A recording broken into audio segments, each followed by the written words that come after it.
हमें अपनी इज्जत कम प्यारी है, सनातन धर्म हमें प्राणों से भी ज्यादा प्यारा है। ये बात हम इसलिए नहीं कह रहे हैं कि किसी ने हमसे कहलवाई है ना, इसलिए भी नहीं कह रहे हैं कि कोई हमारे मन में ऐसा भाव है हम सफाई दे रहे हैं। हमारे मन में भाव सिर्फ सनातन का है कि हमारे सनातन पर कोई उंगली ना उठाए। क्योंकि बहुत लोग मजा ले लेते हैं विरोधाभास में, तरह तरह की मजाक बना लेते हैं। किसी भी संत से हमारा विरोध नहीं है, सब हमारे आदर्श हैं, थे, हैं। जब तक प्राण रहेंगे तब तक हम सनातन के लिए संतों को आजीवन पर्यंत अपनी जिंदगी के लिए मानते ही रहेंगे। हाँ, ये बिल्कुल गांठ बांध के सुन लो आप।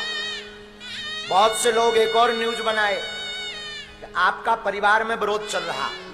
अरे वो हमारे भाई हैं, कोई पारिवारिक मामला नहीं है भैया। हम सफाई नहीं दे रहे हैं, सत्य बोल रहे हैं।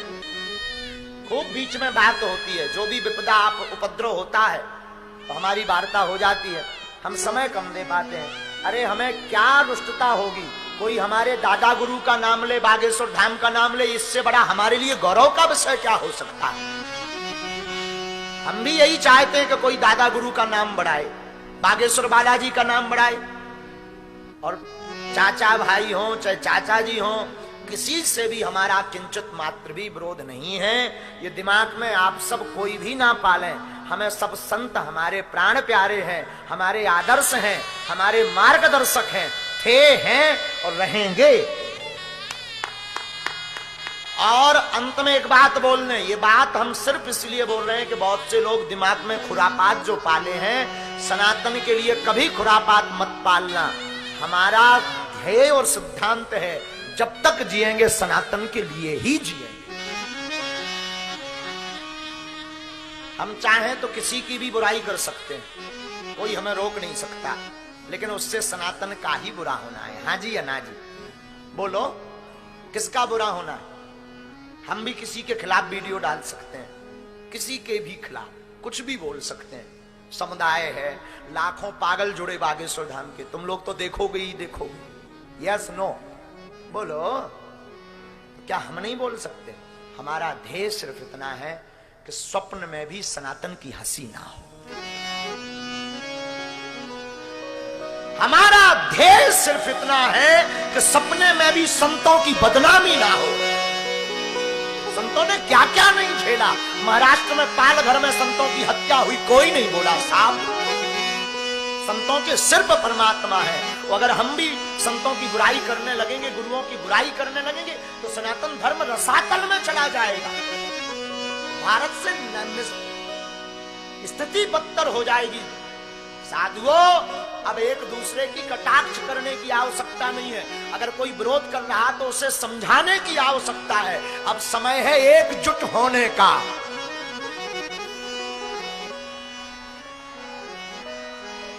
एकजुटता का समय है, वरना दूसरे धर्म के लोग मजा ले लेंगे। पागलों, हमारी पीड़ा को समझो, हमारे दर्द को समझो। हमारा दर्द है सिर्फ सनातन, कि कोई हमारे सनातन का मजाक न उड़ाए। तुम्हें पता है हम दरबार क्यों लगाते हैं?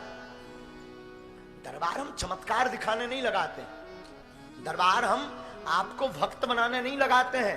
पैसा तो कमाते ही नहीं है, पैसा की तो कोई बात ही नहीं है, पैसा तो हम लेते ही नहीं है। तुमसे ही हम पूछते हैं, तुम दुकान खोले हो, क्या तुम फ्री में अपनी दुकान का सामान दे सकते किसी को? जवाब दो, यस नो। क्या तुम अपनी संपत्ति किसी को फ्री में लुटा सकते हो? जवाब दो। हमारी संपत्ति हमारी साधना है, हमारी तपस्या है। हम फ्री में इसलिए लुटा रहे ताकि सनातन धर्म, वरना तुम्हारे हम कर्जदार नहीं हैं, न ठेका ले रखा हमने। क्यों बोल रहे हम? क्यों दिन ना रात जग रहे? आने वाली चढ़ोतरी क्यों गरीब बेटियों के विवाह में लगा रहे? और बेटियां कौन? वो गरीब बेटियां जिनके माँ बाप नहीं। हर वर्ष उनकी शादी करवाते, जिसमें से 60 बेटियां हर बार। अब और जो है, जो समाज को कोई छूता तक नहीं, उन समाज की बेटियों का कन्यादान हम करते हैं, ताकि कुजात मिटे, छुआछूत मिटे। इसलिए नहीं करते हैं। क्या फायदा है? तुम ही बताओ, हमें कोई फायदा है? हर वर्ष 100 बेटियों का विवाह, 1.5 से 2 करोड़ का खर्चा, रुपया एक दान में नहीं लेते। किस किस से मांगते हम जानते। कथाओं में हम पढ़ते हैं दिन दिन भर, रात रात भर भजन पढ़ते, कथाएं पढ़ते, ताकि तुम्हें बढ़िया से बढ़िया सुना सकें, तुम्हें भक्त बना सकें। और जो चढ़ोतरी आती है उसे एक एक रुपया जोड़ करके रखते, ताकि वो बेटियों के विवाह में काम आए। हम चाहें तो हम भी लग्जरी लाइफ जी लें। हमारे आश्रम पे एक कमरा है हमारे पास निवास के लिए। हमारे जो बच्चे दिन रात वहां रहते, उनके लिए बिस्तर नहीं है सोने के लिए। आज भी कई बार टैंकरों से पानी हमें भरवाना पड़ता है। आज भी वहां पर बोर व्यवस्था नहीं है ढंग की। आज भी हमें कई बार ये सोचना पड़ता है कि 2 गाड़ी जा रही है, एक का डीजल ज्यादा लगेगा, पैसा खर्च होगा। आज भी कोई आयोजन होता है तो हमें उधार उठाना पड़ता है। ये अपनी अंदर की बात बता रहे हैं, लेकिन हम मुस्कुराते रहते, हम कभी मांगते नहीं, ना हमें मांगना है। हम सिर्फ तुम्हें बता रहे हैं कि हम सिर्फ ये इसलिए कर रहे हैं ताकि सनातन का उत्थान हो और प्रत्येक वर्ग एक हो। और आज का वीडियो हम जरूर निवेदन करेंगे, जन जन तक इस बात को पहुंचा देना। हमारा किसी संत से विरोध नहीं है, ना पंडोकर वाले महाराज जी से, ना किसी चाचा से, ना था ना है। और अभी तो हम तो उन्हें बड़ा भाई भी मानते हैं।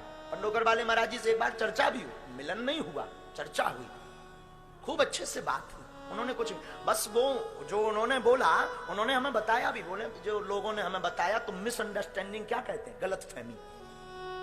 वो लोगों ने जो बताया वो हमने बोल दिया, उसको कहते हैं गलतफहमी। बाकी किसी संत से विरोध नहीं। हमारा तो ध्येय है तुम सबके मस्तक पर तिलक हो, घर घर राम हो।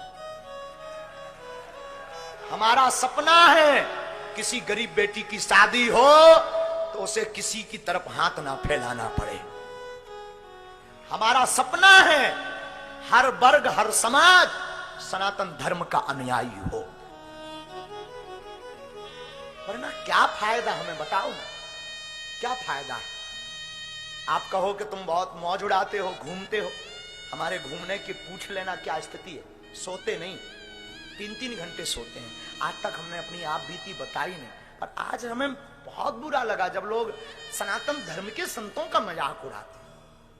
कुछ तो कमियां हम में भी है, संतों में भी कुछ कमियां हैं, लेकिन बुरा लग रहा, हमें बहुत पीड़ा हो रही। हम फिर भी निवेदन करेंगे, कोई कुछ भी बोले, हमारे सब आदर्श हैं। कभी कोई अगर हमें बुरा बोलता है तो हमें लगता है वो हमें सीखने की एक और कला दे रहा है, सुधारने का एक और मौका दे रहा है। और हम फिर कहेंगे तुम सबसे, हम अपने लिए नहीं जी रहे हैं, हम सिर्फ सनातन के लिए जी रहे हैं। हमारा संकल्प सिर्फ सनातन है। दरबार हम चमत्कार दिखाने के लिए नहीं लगाते। दरबार इसलिए लगाते हैं कि तुम अगर कथा को नहीं मानते हो तो दरबार के भरोसे कम से कम भगवान के भक्त तो हो जाओ, राम का भजन तो करो। चमत्कार के भरोसे करो, पर करो। भगवान को तुम काल्पनिक तो ना बोलो। दरबार इसलिए लगाते हैं तो भगवान काल्पनिक नहीं है। दरबार इसलिए लगाते हैं कि आज भी शक्तियां हैं और आज भी संत हैं। साधु जी, हमने अपने, और आप कहो हमारे आश्रम की, तो हमने अपने आश्रम की शुरुआत अभी 3 वर्ष पहले की। 3 वर्ष। दरबार 12 साल लगाते हो गया, झोपड़ी में 7 वर्ष निकाला हमने अपनी जिंदगी के। 7 साल आश्रम की प्रथम नींव में। आज वो आए भी हैं, खबर नहीं अभी तो मिले, राघवेंद्र द्विवेदी जी आए हैं ना। हाँ, ये राघवेंद्र द्विवेदी जी एक ऐसे व्यक्ति हैं जिन्होंने जब आश्रम निर्माण हुआ था तो सबसे पहले सरिया सीमेंट इन्होंने दिया था। ये वो है, इन्हें कोई जानता नहीं है, कोई नेता नहीं है, ये कोई पॉलिटिक्स नहीं है, ये कोई बिजनेसमैन नहीं है, एक जुड़े हुए हैं। उस वक्त इन्होंने प्लाट बेच करके सीमेंट सरिया दिया था ताकि कमरा बन जाए और आप झोपड़ी में ना रहो। और कमरा बनवाया था हमारे चाचा जी ने, पहला कमरा उन्हीं ने बनवाया था आश्रम का। चाचा जी पहला कमरा बनवाया। साधु जी, हम आपके भोपाल में संपत्ति कमाने नहीं आए। हम बुंदेलखंड बागेश्वर धाम पर बैठे हैं या कहीं जाते हैं, संपत्ति कमाने नहीं, आपकी विपत्ति कमाने आए हैं। आप में दम हो तो विपत्ति दे देना। और हम हमेशा बोलते हैं भैया बागेश्वर धाम से वही जुड़ना जिसका सीना बहुत ऊंचा हो। ये अमीरों का शौक है साहब, कोई गरीब ये शौक नहीं पाल सकता। ये अमीरों का शौक है भक्ति में मरना, भक्ति में मिटना, भक्ति के लिए जीना। ये अमीरों का शौक है, भिखारियों का शौक नहीं है। याद रखना, संतों का संग करना, संतों का आशीर्वाद लेना ये अमीरों का शौक है, किसी भिखारियों का नहीं है कि संतों को प्रणाम कर लो। सनातन का ध्वजा हाथ में लेकर चलना ये अमीरों का शौक है, भिखारियों की बस की बात नहीं। याद रखना। और हम कहेंगे तुम मर जाना पर तिलक, चंदन और राम को मत छोड़ना, मत छोड़ना, मत छोड़ना।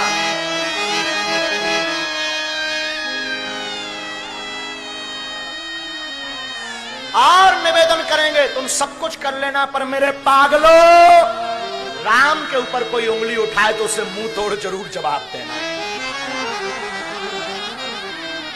राम हमारे आदर्श हैं। हमारे हनुमान जी को राम प्रिय है, हमारे इष्ट हनुमान जी हैं, हनुमान जी के इष्ट राम हैं। हमें तो राम प्रिय है साहब, हमें तो सिर्फ राम प्रिय है। हमें राम के अलावा किसी से मतलब नहीं। और जब तक जिएंगे हम तब तक संतों के दास रहेंगे, जब तक जिएंगे। और तुमसे भी कहेंगे हम तो चले डूबने, तुम्हें भी ले डूबेंगे सनम। हम तो डूबेंगे ही डूबेंगे, तुम्हें भी ले डूबेंगे, तुम्हारी भी बाहें पकड़ करके संतों के चरणों में गोता लगवाएंगे। हम तो डूबेंगे ही डूबेंगे, तुम्हें भी ले डूबेंगे सनम, तुम्हारी बाहें पकड़ करके बागेश्वर धाम का पागल बनाएंगे। और एक हमने शायरी बनाई थी, कहो तो सुनाऊं? बोलो सुनाऊं? दाद देनी पड़ेगी। लगा के आग दौलत में हमने ये शौक पाले। जरा जोर से बोलो ना। लगा के आग दौलत में हमने ये शौक पाले हैं, कोई पूछे तो कह देना हम बागेश्वर वाले हैं।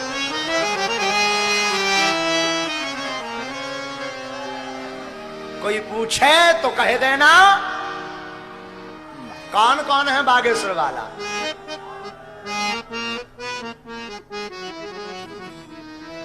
मेरे उठे भी